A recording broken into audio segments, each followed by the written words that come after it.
Assalamualaikum warahmatullahi wabarakatuh. Selamat pagi anak-anak.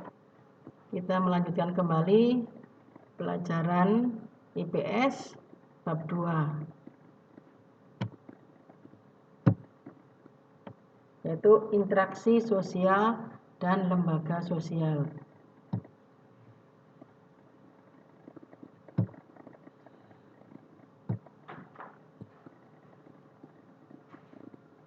Pertemuan kemarin sudah saya jelaskan ya tentang interaksi sosial.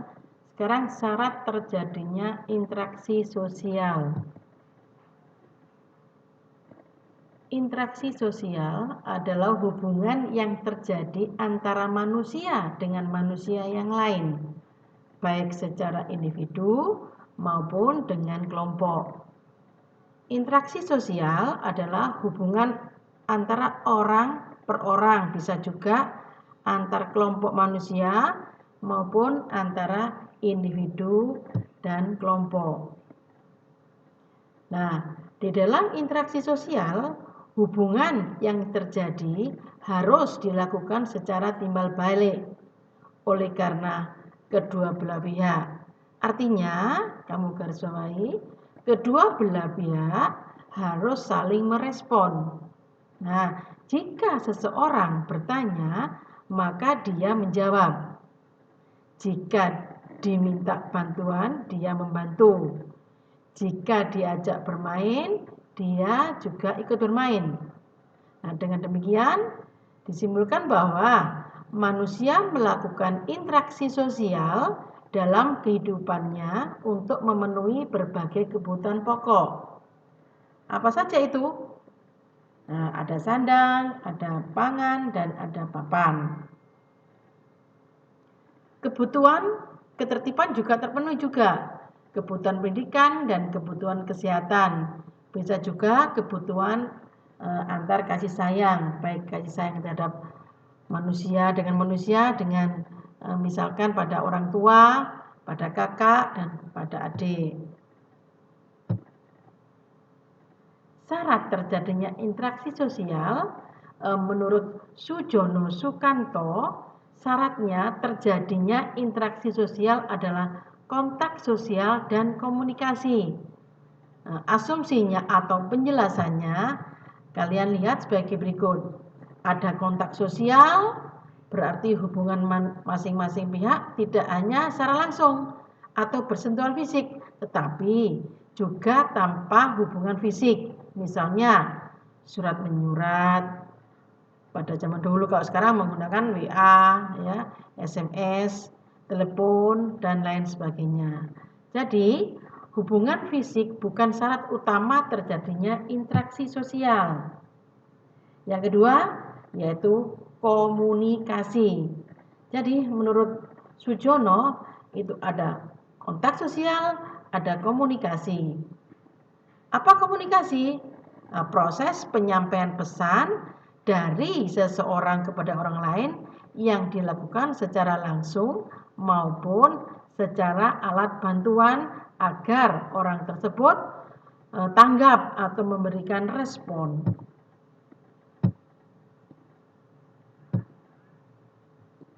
Kontak sosial berdasarkan cara terdiri di atas dua. Kontak sosial langsung atau hubungan timbal balik antar individu maupun antar kelompok terjadi secara fisik, seperti berbicara, tersenyum, bahasa tubuh, dan berbagai aksi lainnya. Sedangkan kontak sosial tidak langsung yaitu kontak yang terjadi dengan adanya mediator atau perantara, seperti kamu lihat televisi, surat kabar, radio, email, dan sebagainya. Nah, macam-macam kontak sosial berdasarkan sifatnya itu ada 3. Kalian harus memahami apa itu kontak sosial. Jadi, kontak sosial antara individu dengan individu, kontak sosial antara individu dengan kelompok, dan kontak sosial antara kelompok dengan kelompok. Sekarang macamnya dan berdasarkan bentuknya. Kontak sosial positif adalah kontak sosial yang membentuk hubungan sosial yang berpola kerjasama kontak sosial. Ya. Sedangkan kontak sosial yang negatif adalah kontak sosial yang membantu hubungan sosial yang bertentangan dan bahkan berakibat hilangnya hubungan sosial seperti interaksi tersebut putus hubungan. Macam-macam kontak sosial sekarang. Ada kontak sosial primer, ya, adalah kontak sosial yang terjadi bila adanya hubungan langsung seperti bertemu, bertatap muka, dan sebagainya.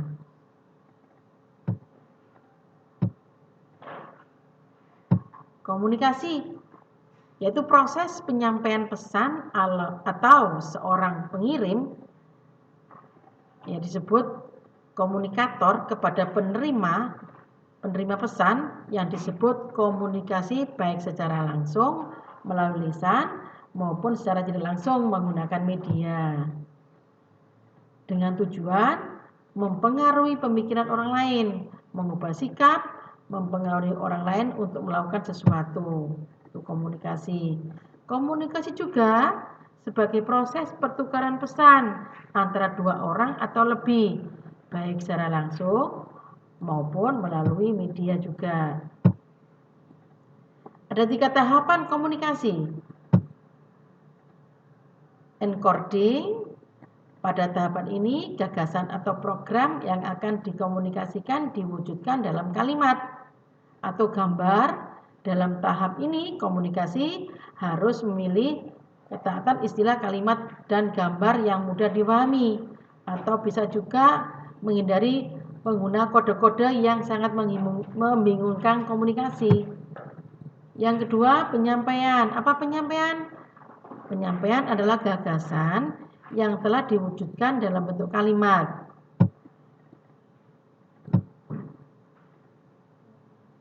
Decoding. Pada tahapan ini dilakukan proses pencernaan dan pemahaman kalimat serta gambar yang diterima menurut pengalaman yang dimiliki. Nah, tindakan kelas. Selanjutnya tindakan kelas. Pengertian tindakan sosial. Tindakan sosial atau dalam bahasa Inggris diterjemahkan adalah social action, perilaku yang dilakukan oleh individu dengan pertimbangan interaktif atau situasi interaksi dalam hubungan sosial dengan presensi nilai kepercayaan, minat, emosi, kekerasan, kesepakatan, dan kebiasaan. Empati, tipe tindakan sosial menurut Weber. Tindakan rasional, sebagai contoh, kamu memilih naik ojek untuk ke kantor ketimbang angkutan umum. Karena ojek bisa menerobos gang-gang yang sempit. Kamu lihat di televisi itu ya. Akhirnya kamu memutuskan memilih naik ojek supaya tidak terlambat. Keputusan naik ojek dalam situasi demikian adalah contoh tindakan sosial yang instrumental bertujuan jelas agar nggak telat. Tindakan berorientasi nilai. Ya, selanjutnya. Contohnya, kalian pahami itu. Tindakan afektif. Tipe tindakan ini didasarkan atas keterlekatan emosional. Ya, seperti perbedaannya apabila rasional melibatkan pertimbangan mendalam, emosional cenderung lebih spontan. Sedangkan contohnya, seseorang yang menangis ketika mendengar lagu sedih ikut terbawa. Nah, seperti begitu spontanitas. Tindakan tradisional. Tipe ini menggunakan tradisi, kostum, adat, atau kebiasaan. Sebagai contoh, beberapa kelompok masyarakat Muslim di Jawa menjalankan tahlilan rutin setiap malam Jumat. Nah, terus upacara-upacara adat untuk memperingati keluarga yang sudah meninggal. Misalkan di daerah suku-suku pedalaman di Indonesia. Jadi itu tradisi itu. Keempat, tipe tindakan tersebut digunakan menganalisa makna simbol dilakukan individu. Maka simbolis dapat diidentifikasi dengan cara melakukan interpretasi atau mengklasifikasi tipe tindakan sosial apa yang dilakukan oleh individu. Nah, pelajaran untuk bab 2 saya sekiankan, kalian rangkum untuk belajar kamu. Sekian, wassalamualaikum warahmatullahi wabarakatuh. Tetap semangat, jaga kesehatan, dan jangan lupa selalu bahagia.